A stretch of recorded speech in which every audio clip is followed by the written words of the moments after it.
I dedicated 10 years to building a $1 billion empire for my husband, coding in the shadows while he basked in the spotlight. My reward was not gratitude, but a divorce paper served publicly at our company gala. Andrew thought he was untouchable, too busy buying diamonds for his mistress to remember the dusty blue file buried at the bottom of his office safe. That single document was about to cost him everything he loved. My name is Morgan Sinclair, and tonight I felt like a ghost haunting my own life. The crystal chandeliers of the Fairmont San Francisco glittered overhead, casting a kaleidoscope of light over the city's elite. It was the 10th anniversary of Sterling Robotics. 10 years of blood, sweat, and code. While the champagne flowed, I stood tucked away in the shadows near a marble pillar, invisible. I smoothed the fabric of my navy gown. It was 3 years old, a relic from a time before I stopped caring about fashion and started pouring 18 hours a day into the server room. My husband, Andrew Sterling, stood at the podium, basking in the applause. He looked golden, radiating the kind of charisma that could sell ice to a polar bear. "We are on the verge of history," Andrew announced, his voice booming with practiced confidence. "With our upcoming IPO, Sterling Robotics will not just lead the market, we will define it. All thanks to Titan, the most advanced AI system ever created." The room erupted. I clapped politely, my hands stinging.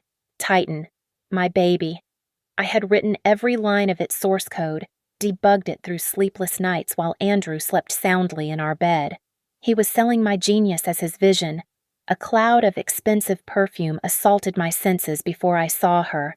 Victoria Sterling, my mother-in-law, drifted toward me, a flute of champagne in her manicured hand.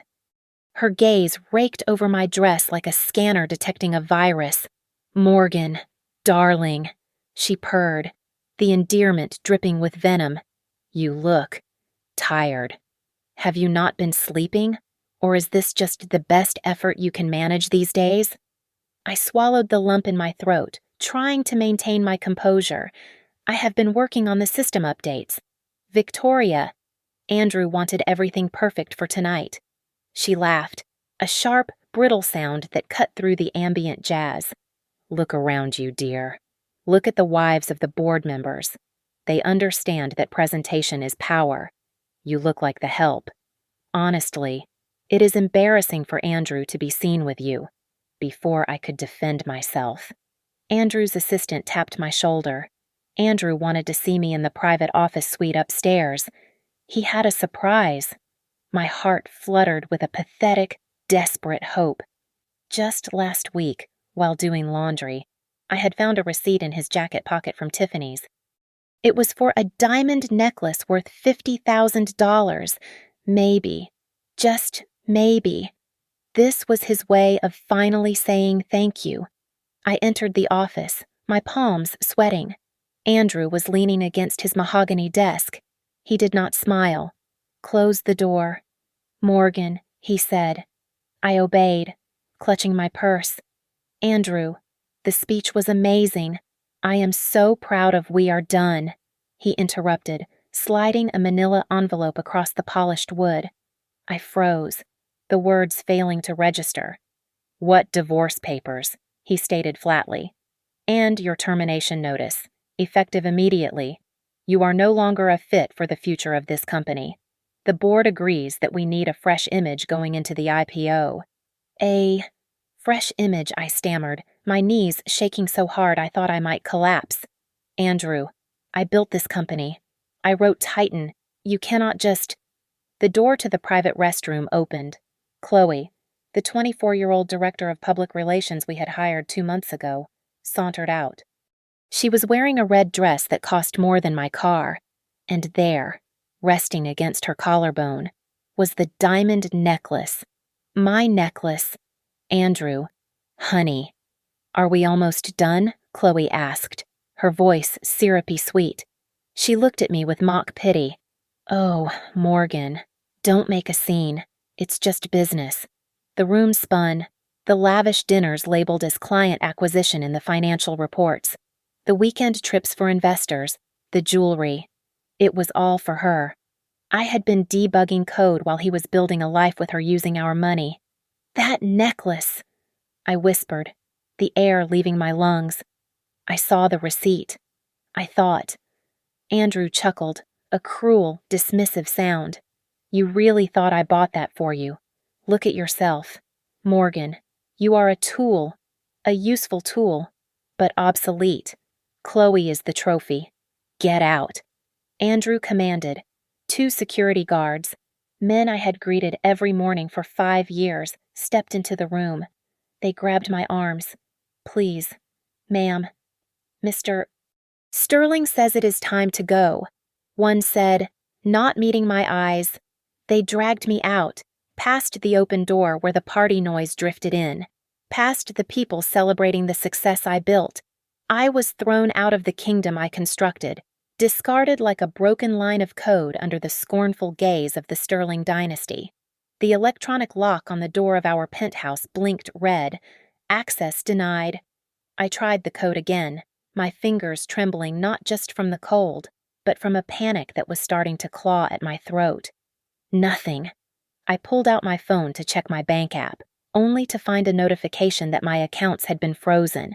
The prenuptial agreement I had signed at 22, blinded by love and trusting Andrew implicitly, had been a death warrant for my financial independence.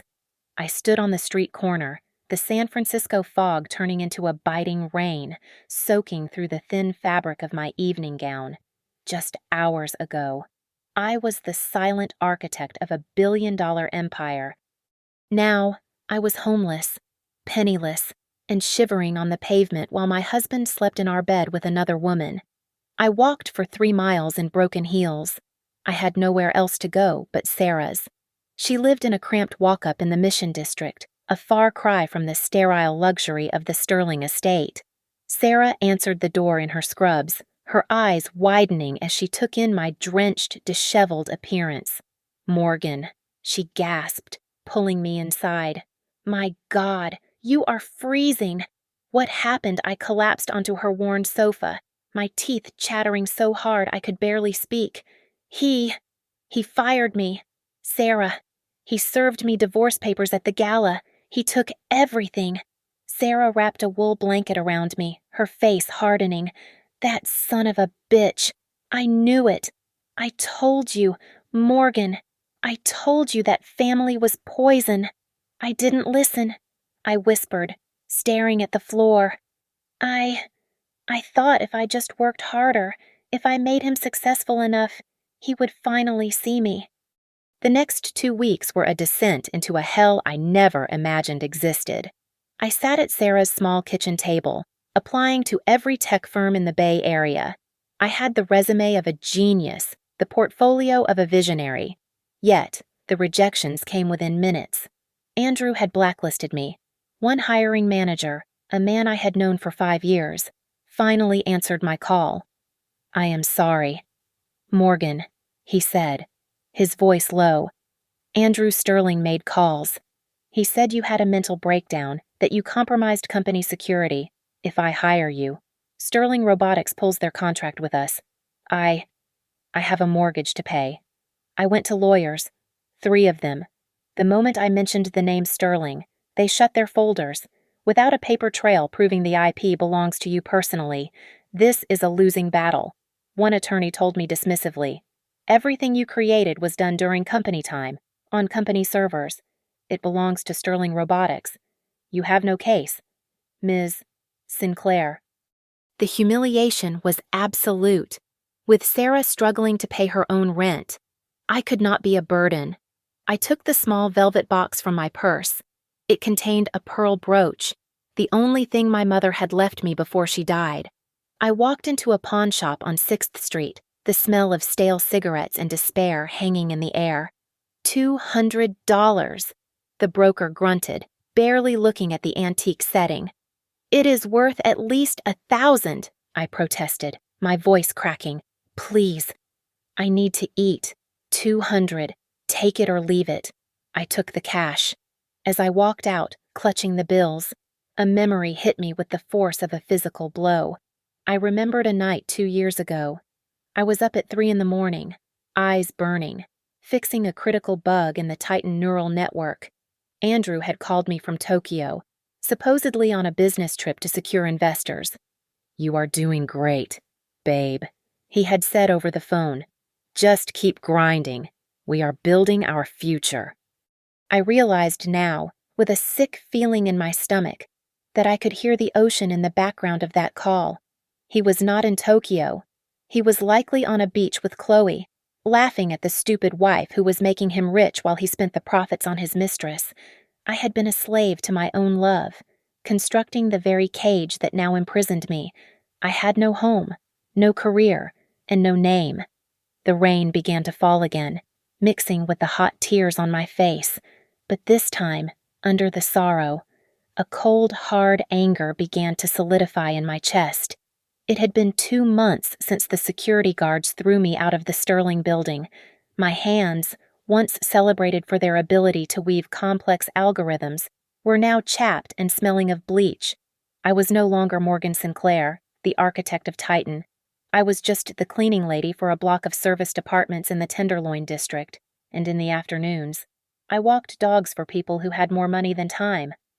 The fall from the penthouse to the pavement had been brutal, stripping away my pride layer by layer until all that remained was a raw, aching survival instinct. I was in Golden Gate Park, struggling to control 3 energetic Labradors, when a shadow fell across my path.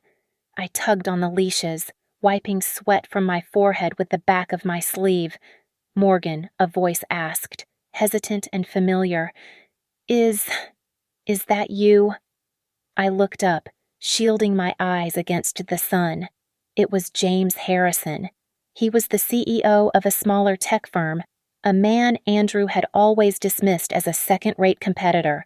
I wanted to run. I was wearing a stained gray jumpsuit with a cleaning service logo on the chest. "Hello, James," I said, keeping my voice steady despite the shame burning my cheeks. He did not sneer. He did not laugh. Instead, his expression softened into something resembling genuine sorrow. "I heard about the divorce," James said quietly. "But Andrew is a fool. A complete fool." "He is a billionaire," I replied bitterly. "And I am picking up dog waste." "Who is the fool?" James stepped closer, lowering his voice. "The industry is talking. Morgan, Titan is unstable. Since you left, the system latency has increased by 40%. Clients are complaining. Andrew's team cannot fix it because they do not understand the core architecture. He is panicked. If he does not stabilize it before the IPO next week, he is finished." He handed me his card. "If you ever want to get back in the game, call me. Please." I took the card, watching him walk away. His words planted a seed in my mind that I tried to ignore as I finished my shift. That night, I returned to my studio apartment, a room so small the bed touched the stove. I sat on the lumpy mattress and opened my old laptop. It was a brick of a machine from my college days, the only piece of tech Andrew hadn't seized because he thought it was worthless garbage. I wasn't looking for code. I was looking for memories, trying to pinpoint where I had gone wrong. I scrolled through a folder of backup photos from 5 years ago. There was one of Andrew sitting in his old office, holding a glass of scotch, grinning like he owned the world. I stared at his face, hating him, but then my eyes drifted to the background. The wall safe behind him was ajar. My heart skipped a beat. Andrew was notoriously careless with security when he was drunk or excited. In the photo, the safe was stuffed with boxes, Rolex watches, velvet jewelry cases, gifts he had bought for his various flings even back then. But underneath a stack of cash, barely visible, was the corner of a blue folder. I zoomed in until the image pixelated. "Oh my God," I whispered, my hand flying to my mouth. It was the Genesis Project file. Memories flooded back with dizzying speed. Before I married Andrew, before Sterling Robotics was even incorporated, I had written the kernel code that would eventually become Titan. I had named it Genesis, to protect myself. I had filed for a copyright certificate in my maiden name. When we got married, Andrew had convinced me to put the original hard copy and the certificate in his office safe. "It will be safer there. Honey," he had said, "we are partners now. What is mine is yours." I had forgotten about it. I assumed it had been rolled into the company assets years ago. But seeing that photo, seeing it buried under the spoils of his infidelity, I realized something crucial. Andrew was lazy. He was arrogant. He was so focused on hiding his affair gifts and cooking the books that he likely never bothered to move a dusty old file from the bottom of his safe. He didn't destroy it, I said aloud to the empty room, a tremor running through my hands. He forgot it was even there. If that document was still in the safe, I owned the source code. I owned the foundation of his entire company, and if I could get my hands on it, I wouldn't just stop the IPO, I would burn his entire empire to the ground. I waited until Saturday night. The social media feeds were buzzing with photos of Andrew and Chloe on a 50-foot yacht in the bay, celebrating their love and the upcoming IPO. It was the perfect window. I parked my battered sedan 3 blocks away from the Sterling headquarters. The irony wasn't lost on me. I had designed the biometric security system that protected this building. It was a fortress, but every architect knows their own back door. I accessed the building's server remotely using a loophole I had left for maintenance years ago. I looped the security camera feeds for the 14th floor, replacing the live stream with footage from an empty hallway recorded 10 minutes prior. I had exactly 20 minutes before the system would reset and flag the anomaly. Slipping through the service entrance was easy. The night guard was new and distracted by his phone. I moved like a shadow, my heart hammering against my ribs as the elevator ascended.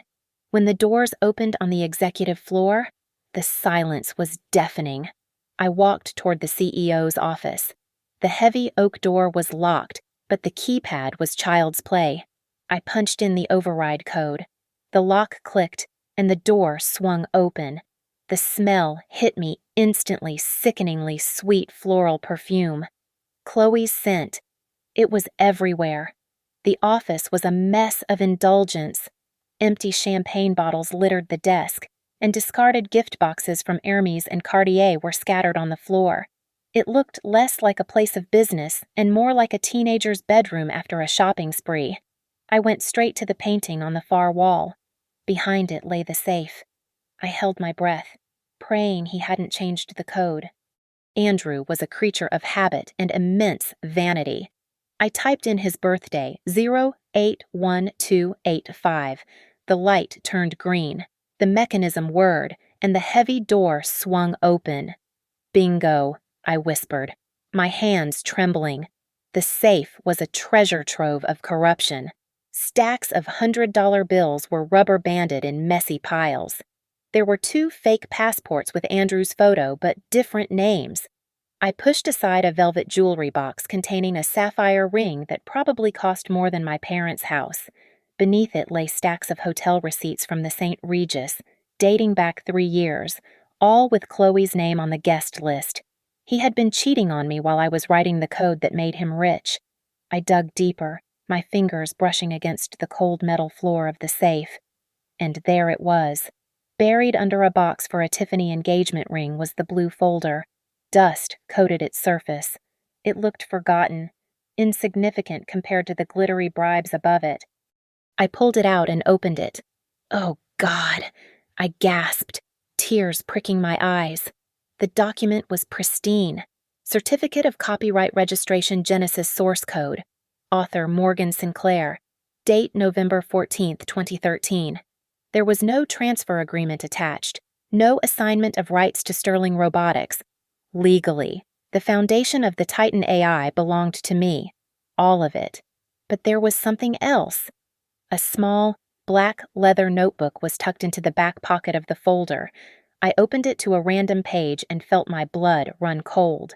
March 12th, $50,000 to Senator Davis for regulatory fast track. April 4th, $20,000 to FDA Inspector for Safety Bypass. It was a ledger of bribes. Andrew had documented every illegal payoff he had made to push the IPO through. This wasn't just leverage, this was a prison sentence. I pulled out my phone and photographed every page of the notebook and the copyright certificate. I shoved the original blue folder into my jacket. I left the cash, the jewels, and the passports. Let him keep his shiny toys. I had the nuclear codes. A heavy thud of footsteps echoed in the hallway. The security patrol. I froze. I checked my watch. My 20-minute window was up. The cameras were live again. "Did you hear something?" a voice called out from the corridor. "Probably just the AC kicking in." Another replied.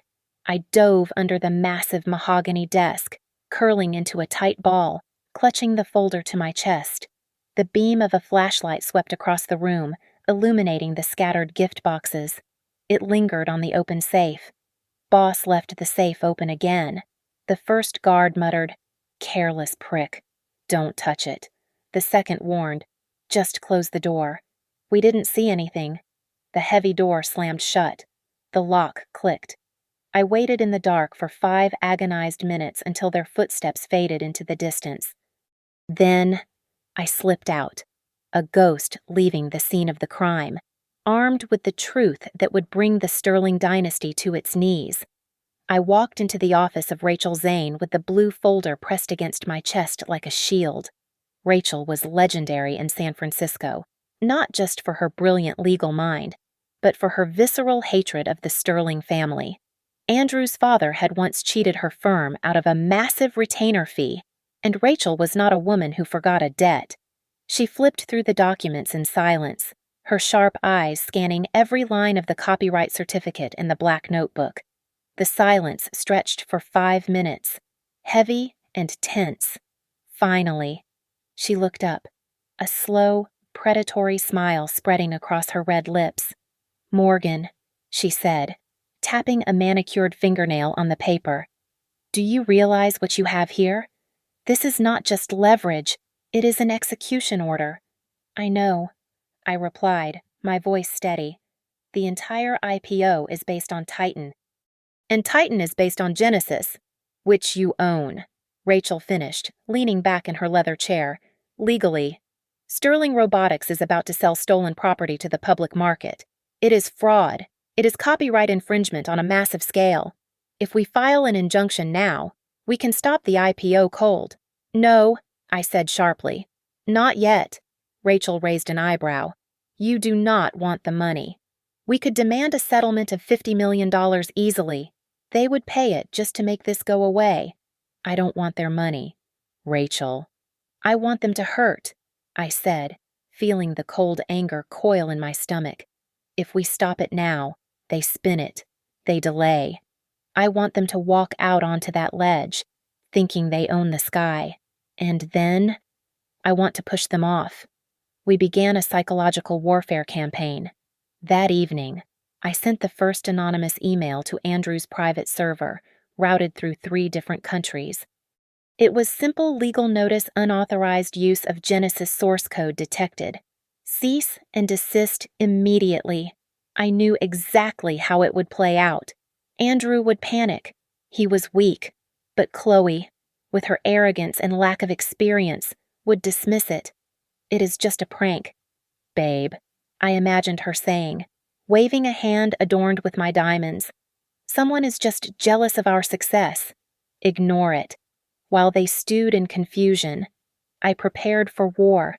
I took the last $2,000 I had saved from cleaning apartments and invested it in myself. I cut my hair into a sharp, angular bob that framed my face. I bought a tailored black suit from a consignment shop. The woman who walked dogs in a tracksuit was gone. The real Morgan Sinclair was back. I met James Harrison in a quiet coffee shop in Palo Alto.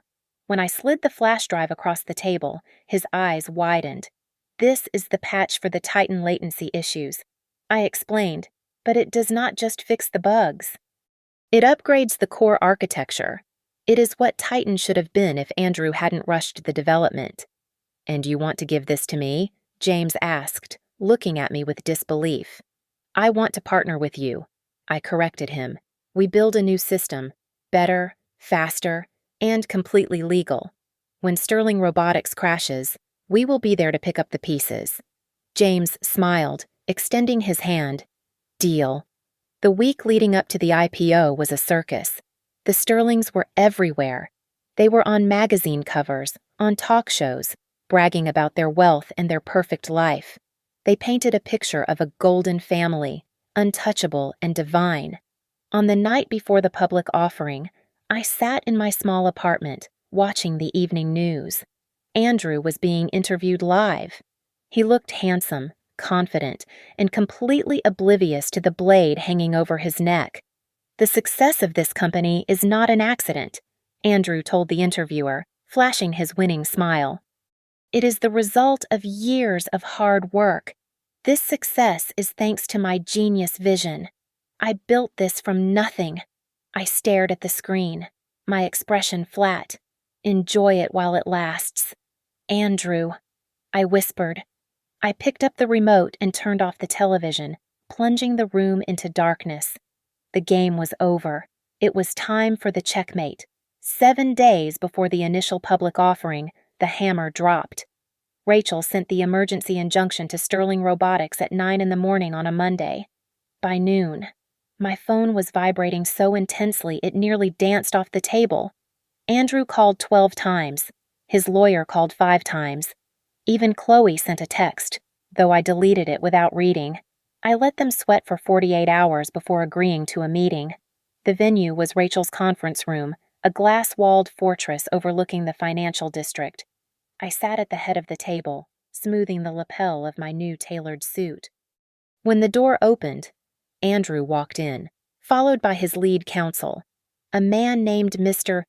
Vance, who looked like a bulldog in a pinstripe suit. Andrew stopped dead in his tracks.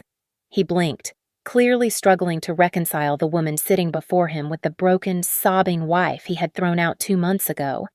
I was not wearing rags. I was not begging. I looked like a CEO, Morgan Andrew asked, his voice cracking slightly. "You look different. Sit down." "Andrew," I said, my voice cool and devoid of emotion. Mr. Vance wasted no time. He slid a check across the polished mahogany table. "Let us cut to the chase. Ms. Sinclair," Vance said, his tone dripping with condescension. "We know you are hurting. We know you are angry. But blocking the IPO is a nuclear option that hurts everyone. Sterling Robotics is prepared to offer you a settlement of $5 million. In exchange, you will sign over all rights to the Genesis Code and sign a non-disclosure agreement regarding your departure." I looked at the check. $5 million. It was more money than I had ever seen in my personal account. Yet it was a pittance compared to the billions Andrew stood to make next week. I pushed the check back with one finger. "No," I said simply. "Morgan, be reasonable." Andrew pleaded, leaning forward. He looked exhausted, with dark circles under his eyes that makeup could not hide. $5 million is a fortune. You can start over. You can buy a house. Please, do not destroy everything we built." I laughed, a dry, humorless sound. "We built. There is no we anymore. Andrew, you made that very clear when you handed me divorce papers as a party favor." I leaned in, locking eyes with him. "You know, Andrew, you were so careful. You hid the diamond necklace for Chloe. You hid the Cartier watches. You hid the cash. You were so terrified I would find out about your little affair that you forgot about the most valuable thing in that safe. You were careless with the only thing that actually made you rich." Before Andrew could respond, the heavy glass doors burst open. Victoria Sterling stormed in, her face flushed with rage. She ignored Rachel's protest and marched straight toward me. "You ungrateful little gold digger," Victoria shrieked, slamming her crocodile handbag onto the table. "How dare you? After everything we did for you, you were a nobody, a charity case, and now you try to blackmail my son." She pointed a shaking finger at my face. "If you do not drop this lawsuit, I will destroy you. I have friends at every newspaper in the country. I will paint you as a mentally unstable thief who slept her way to the middle. You will never work in this town again." The room went silent. Andrew looked down at his hands, ashamed but unwilling to stop her. I reached into my briefcase and pulled out a photocopy of a single page from the black notebook. I slid it toward Victoria. "Go ahead." "Victoria," I said calmly. "Call the press. But before you do, you might want to ask your son about the entry on March 12th. Andrew froze. He looked at the paper, and the color drained from his face so fast he looked like a corpse. "What is this?" Victoria demanded, snatching the paper. "It is a record of a $50,000 bribe to Senator Davis," I explained, watching Andrew's eyes widen in terror. "And there are 20 other pages just like it. Embezzlement, bribery of public officials, fraud. You see, I did not just find the copyright certificate in the safe. I found the ledger.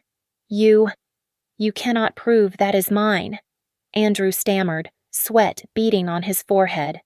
That could be anyone's writing. It is in your handwriting." "Andrew," I replied, my voice dropping to a whisper. "And I have the original.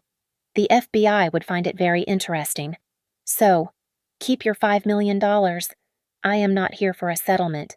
I am here to watch you burn."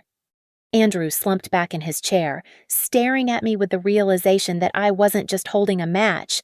I was holding a nuclear warhead, and his finger was the one that had armed it. The silence following the meeting did not last long. Within 24 hours, the Sterling machine roared to life, and it was uglier than I had anticipated. They did not attack my legal claims. They attacked my sanity. The morning tabloids screamed headlines that made my stomach turn. "Billionaire's ex-wife mental breakdown or corporate sabotage." Another read "Inside the Secret Life of Morgan Sinclair Drugs, Theft, and Delusion." Victoria had made good on her threat. Anonymous sources claimed I had a history of manic episodes and had been fired for stealing proprietary data to sell to the Chinese market. It was a smear campaign designed to discredit me so thoroughly that no jury would believe a word I said. I returned to my tiny apartment after a shift at the cleaning service to find the front door ajar. My heart hammered against my ribs. I pushed the door open. The place had been tossed. My mattress was slashed. My clothes were scattered and torn, and my old laptop was smashed on the floor. They were looking for the blue folder. Fortunately, the originals were safe in Rachel's vault, and the digital backups were on encrypted drives hidden where no one would find them. My phone rang. It was Sarah. Morgan.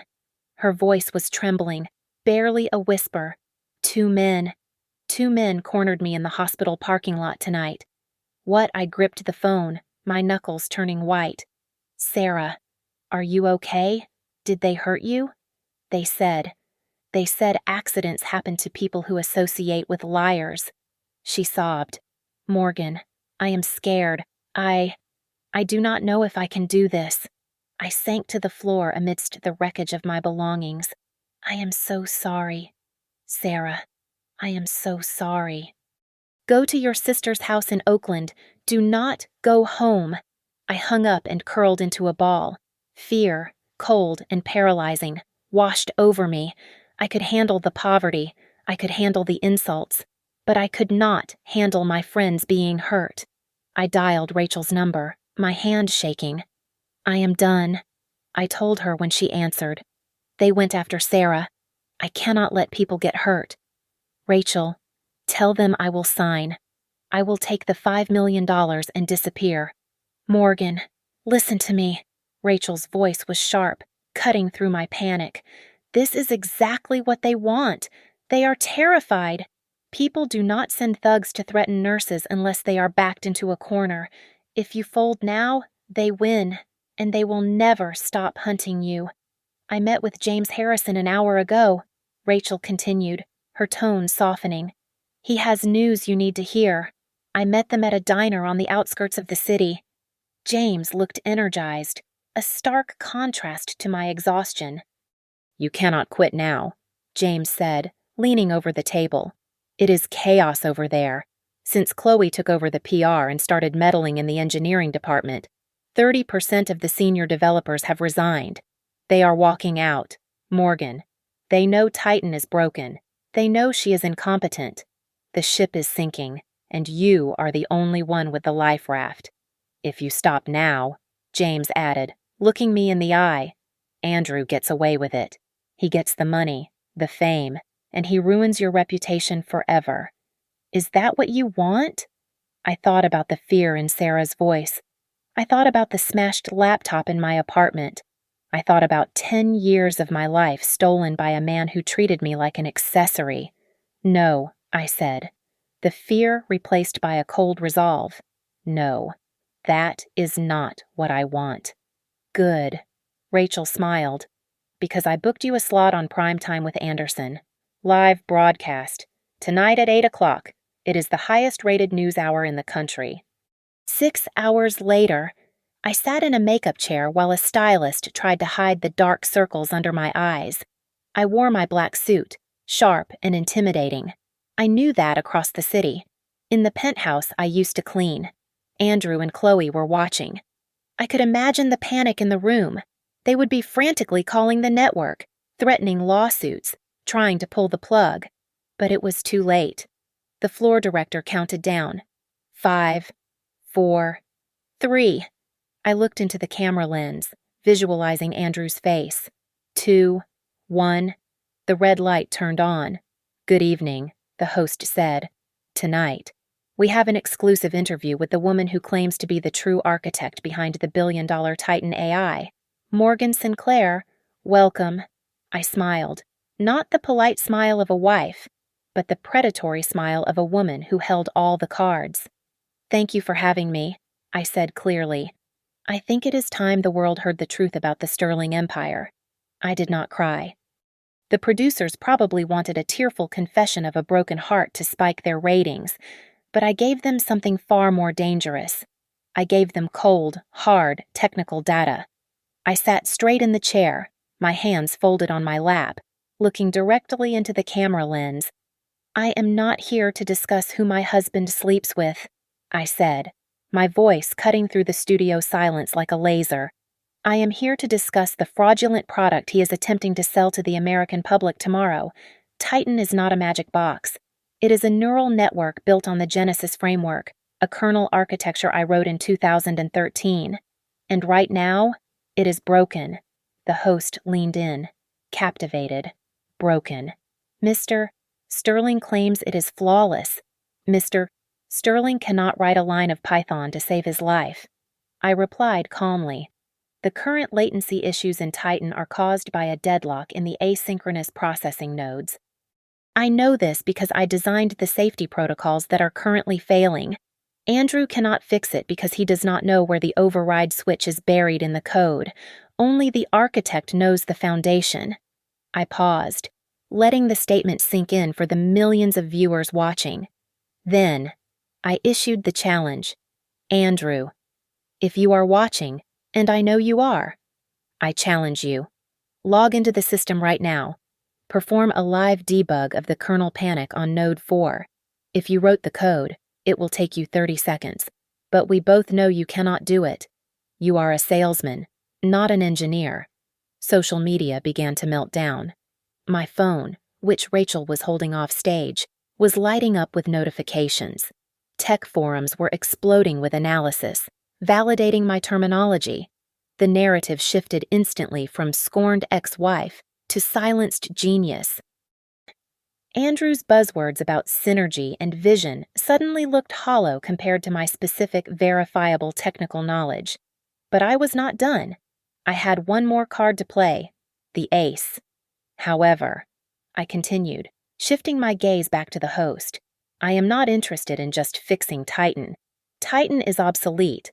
While my husband was busy spending company funds on jewelry, I have been working." I signaled to the screen behind me. The logo for a new company appeared, Phoenix Systems. "I am proud to announce that I have partnered with Harrison Tech to launch Phoenix," I declared. "It is built on the original Genesis source code, which I legally own. It is 10 times faster than Titan. It is more secure. And, unlike Sterling Robotics, which plans to charge hospitals and schools millions for access, Phoenix will be free for all nonprofit organizations and educational institutions starting tonight." The studio audience gasped. We are releasing the beta version right now, I said, a small, triumphant smile touching my lips. The future of AI belongs to everyone, not just the people who can afford Andrew Sterling's country club fees. The impact was immediate and catastrophic for Sterling Robotics. Even before the interview ended, the financial news tickers at the bottom of the screen began to flash red. The gray market trading value of Sterling Robotics, which had been soaring in anticipation of the IPO, plummeted by 60% in 10 minutes. Rachel met me backstage, grinning from ear to ear. She held up her tablet to show me the chaos. It is a bloodbath, she said. 3 major institutional investors just pulled their commitments. They are calling Andrew's lawyers, screaming about fraud. They want to know why they were investing in a stolen, inferior product when the real creator just released a better one for free. I looked at the monitor showing the live feed.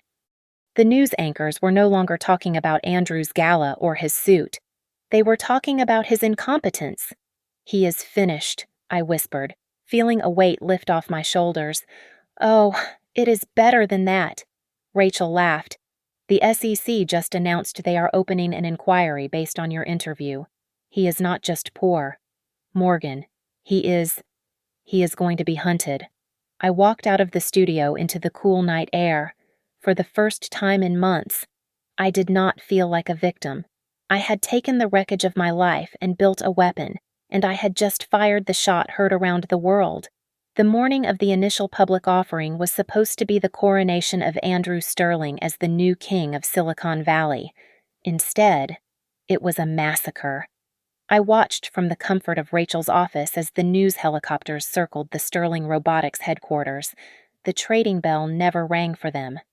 At 8 in the morning, federal agents from the Securities and Exchange Commission, armed with the evidence from my blue folder and the notebook, initiated a raid that shut down the entire operation.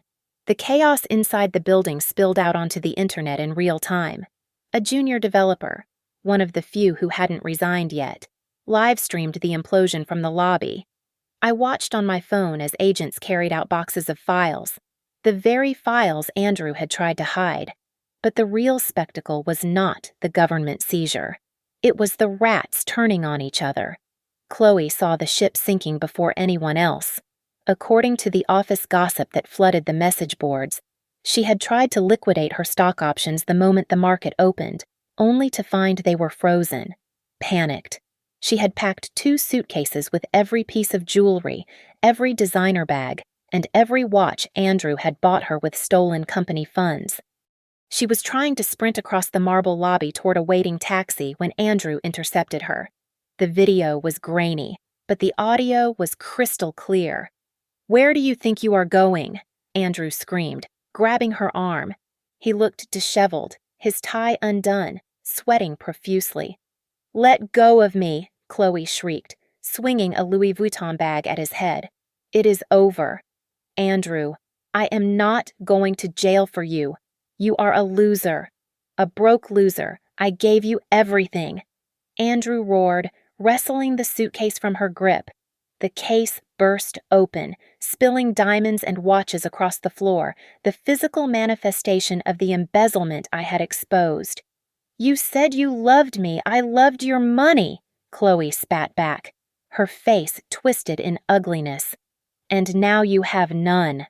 The scuffle ended only when police officers pulled them apart. The internet devoured it. The comments section was a ruthless stream of mockery. The golden couple had turned into a street brawl. Meanwhile, the reality of the situation hit Victoria Sterling. I saw the footage on the news an hour later. She was being wheeled out of the building on a stretcher, an oxygen mask over her face. The reporter said she had collapsed upon hearing that the family assets were being frozen by the Department of Justice. The empire she had viciously protected, the legacy she had valued over my humanity, had evaporated in a single morning. Then came the knock on Andrew's door. It wasn't the press. It was the Economic Crimes Unit. I watched the live feed as they escorted him out in handcuffs. He didn't look like a CEO anymore. He looked like a frightened child. My phone rang. It was an unknown number. I knew who it was. The police sometimes allowed one call to arrange legal counsel or inform family, but Andrew had no one left. His mother was in the cardiac ward. His mistress had tried to rob him. I answered, putting the phone on speaker so Rachel could hear. Morgan, his voice was a broken sob. Morgan, are you there? I am here. Andrew, I said, my voice devoid of pity. Baby, please, you have to help me, he stammered, hyperventilating. They are talking about prison. 10 years. Morgan, I cannot go to prison. You should have thought of that before you bribed a senator. Andrew, I replied. It wasn't me, he cried, his voice pitching up in panic. It was Mother. She made me do it, and Chloe. She distracted me. She made me spend the money. I was confused. Morgan, please. I know I made a mistake, but I still love you. I never stopped loving you. We can fix this. Just tell them it was a misunderstanding. Please. I listened to his whimpering, remembering the cold rain on my skin the night he threw me out. I remembered the smirk on his face when he handed me the divorce papers. Andrew, I said, cutting him off. You love yourself so poorly that you destroyed your own life to feed your ego. Do not dare mention loving me. I ended the call. Rachel looked at me and nodded. The silence in the room was not empty. It was the sound of justice finally being served. The gavel struck the woodblock with a sound that echoed like a church bell, signaling the end of the war. It was over. The judge ruled in my favor on every single count. Not only did I regain full, undisputed ownership of the Genesis Code and the Titan platform, but the court also awarded me $30 million from Andrew's personal estate as punitive damages. He was stripped of everything. His offshore accounts were drained, his properties seized, and his reputation obliterated. Sterling Robotics declared bankruptcy 48 hours later. Their stock was worth less than the paper it was printed on. James Harrison and I swooped in, not as saviors, but as conquerors. We bought the entire infrastructure, the servers, the patents, and the headquarters for pennies on the dollar. The massive sign out front was dismantled, the silver letters crashing onto the pavement one by one. By the following Monday, a new sign was erected. Sinclair and Partners. Andrew faced a different kind of judgment. The evidence in the black notebook was damning. He was sentenced to 5 years in federal prison for bribery, embezzlement, and securities fraud. The last time I saw him was on the news, being led into a transport van in an orange jumpsuit. He looked old, his charismatic veneer completely eroded by fear. He had lost his wife, his mistress, his fortune, and his freedom. Chloe did not fare much better. The social climbing came to a brutal halt. The elite circle she had desperately tried to infiltrate treated her like a contagion the moment the money dried up. I heard from a mutual acquaintance that she was currently working double shifts at a dive bar in the Tenderloin, serving cheap beer to men who did not care about her designer handbags. She was back where she started, only now she carried the heavy burden of public shame. Walking back into the executive suite felt surreal. The sickeningly sweet smell of Chloe's perfume was gone, replaced by the crisp scent of fresh paint and ambition. I walked behind the mahogany desk, my desk now. I ran my hand over the cool leather chair where Andrew used to sit and judge me. I turned to the wall safe behind the painting. The code was no longer Andrew's birthday. I punched in the new combination. The heavy door swung open silently. It was empty. The bribes, the fake passports, the jewels intended for another woman all gone, seized as evidence. I reached into my bag and pulled out a single object. It was a framed photograph taken just yesterday. It showed me, James, and our new team of engineers, 50 brilliant men and women who were paid fairly and treated with respect. We were laughing in the photo, radiant with the joy of creating something that actually helped people. I placed the frame inside the safe and closed the heavy door. That was my treasure now. A legacy built on truth, not lies. I did not keep the settlement money. I didn't need it. Phoenix Systems was already profitable. I used Andrew's millions to establish the Sinclair Foundation, a nonprofit dedicated to providing legal aid and venture capital to women escaping abusive marriages and rebuilding their careers.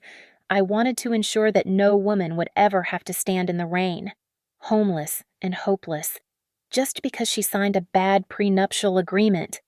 I stepped out onto the balcony. The San Francisco skyline stretched out before me, a glittering grid of lights against the dark ocean.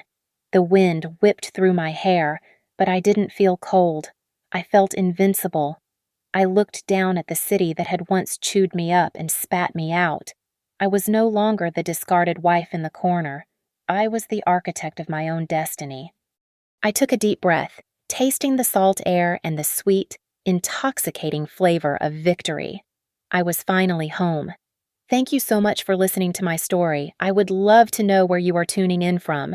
So please drop a comment below and share your thoughts on Andrew's karma. If you enjoyed this revenge drama, please subscribe to the Lily Revenge Stories channel, like this video, and hit that hype button to help this story reach even more people.